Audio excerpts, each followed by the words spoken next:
Bonjour à tous et bienvenue sur la chaîne YouTube de Figurines Collector. Aujourd'hui on repart du côté de chez Iron Studio pour vous présenter une nouvelle figurine de leur gamme au format 1/10. Évidemment vous commencez à être habitué à cette gamme là, donc vous savez très certainement déjà que c'est une figurine qui est faite en polystone. Ici elle représente Skeletor, donc c'est le grand méchant de la saga Master of the Universe ou Maître de l'univers en français. Comme d'habitude, notre figurine est conditionnée dans un emballage polystyrène. On va la retrouver en 3 morceaux. Premier morceau, c'est le socle. Second morceau, notre personnage. Et enfin, il nous manque juste le sceptre qui est juste là. Avec, je pense, voilà, la boule qui s'enlève au bout pour pouvoir lui mettre dans la main.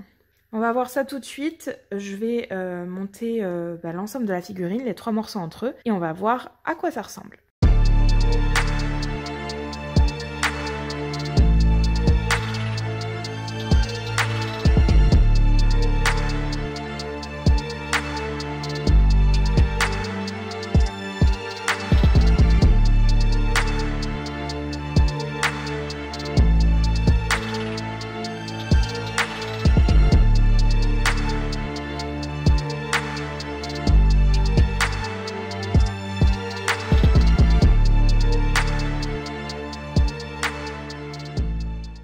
Bon, comme vous avez pu remarquer sur la vidéo, j'ai eu un petit souci pour faire rentrer le pied dans le socle. C'est pas très grave parce que j'ai pu régler le problème sans souci grâce à un sèche-cheveux en fait, où j'ai un petit peu chauffé au niveau du pied et au niveau de l'intérieur. Et après, en jouant un petit peu avec la figurine, j'ai réussi à le faire rentrer sans trop de mal. Donc voilà, sachez que c'est une solution qui est envisageable si jamais vous avez le même problème sur votre figurine. Donc voilà notre personnage une fois monté. Plutôt pas mal comme d'habitude, une belle pose dynamique. Je sais pas si vous vous souvenez, je vous avais déjà présenté une version de ce personnage qui était assis sur son trône. Ici c'est une autre version puisqu'il est représenté debout comme vous pouvez le voir, en train de brandir son Avokstaff, donc qui est le sceptre qui tient dans la main avec la tête de bélier. Voilà un petit peu pour cette figurine du premier coup d'œil de loin.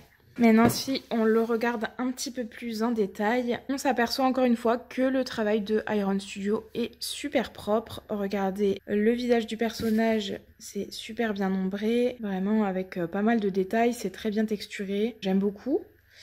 Vous avez donc sur l'avant une peinture un petit peu métallisée pour les zones qui doivent être en métal.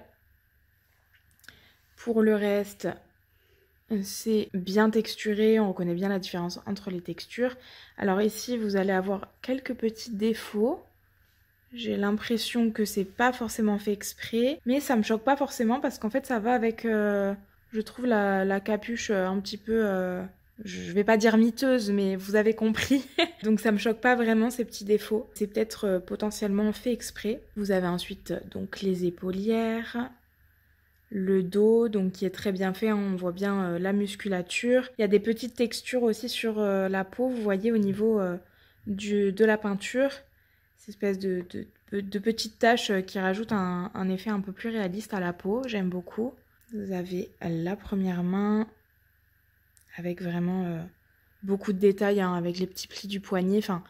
Vraiment, comme d'habitude, chez Iron Studio, c'est super propre à ce niveau-là. C'est vraiment bien détaillé. Regardez les veines sur les jambes. Enfin, c'est vraiment très chouette. Au niveau des bottes, on va avoir donc hop, un peu de texture comme si c'était un petit peu sale. Là, vous voyez, sur l'autre, c'est pareil. Là, une zone un petit peu blanchâtre. Et le socle, il est vraiment pas mal du tout non plus.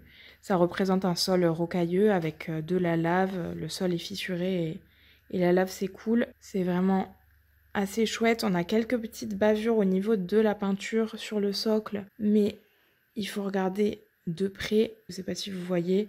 Mais voilà, il y a quelques petites bavures. Rien de très choquant. Mais...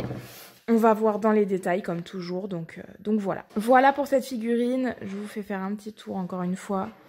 De toute façon, vous la verrez après sur la base rotative. Mais voilà un petit peu ce qu'elle donne. Au niveau des dimensions, on va atteindre 29 cm et demi de hauteur avec le sceptre. Alors ça va dépendre de combien vous enfoncez le sceptre dans la main, hein, bien sûr. Ça va faire jouer la hauteur, mais ça vous donne déjà un ordre d'idée. Et ensuite en largeur, on va atteindre les 19 cm et demi. Donc voilà, une figurine au format 1/10, comme je disais, qui est plutôt pas mal du tout. Comme d'habitude, je suis pas déçue sur le travail d'Iron Studio. Je pense qu'ils ont bien fait leur preuve. Donc elle est vraiment très très sympa. Voilà pour cette petite vidéo, j'espère qu'elle vous aura plu. Comme d'habitude, n'hésitez pas à laisser un petit commentaire, à liker la vidéo et à vous abonner à notre chaîne YouTube. Moi, je vais vous laisser là, je vous laisse admirer un petit peu plus la figurine sur la base rotative et je vous dis à la prochaine.